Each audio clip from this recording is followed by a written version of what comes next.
Today, we're going to talk about HM7 Aquapod.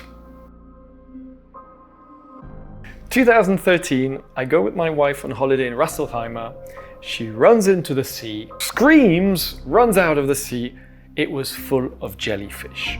But there I was sitting on the beach going, wouldn't it be cool if we had a mechanical jellyfish?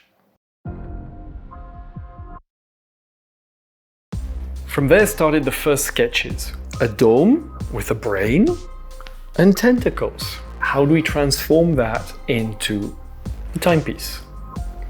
That's the Aquapod. How do we have time and at the same time the brain in the middle, where the time is going around completely circled? A flying tourbillon. The Aquapod is this flying tourbillon, is right up there, and you've got these circles, spherical circles of hours and minutes which are turning around. And underneath the tentacles, those are the rotor. Three-dimensional tentacles made out of titanium and platinum, which are winding up the movement. The tentacles bring the energy to the brain.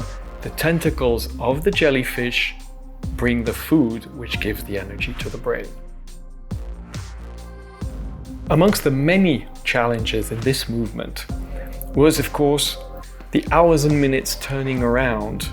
How do you have that turning around and not take too much energy off the regulator? They had to be as light as possible while still being beautifully finished. Titanium, aluminium, we tried everything. The Aquapod movement is built completely vertically.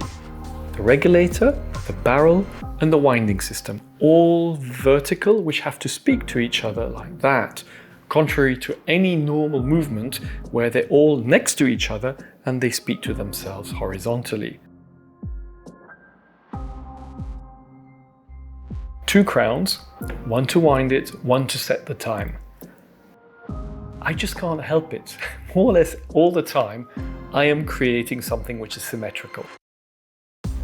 Now, Aquapod, as its name explains it, is a water-inspired piece.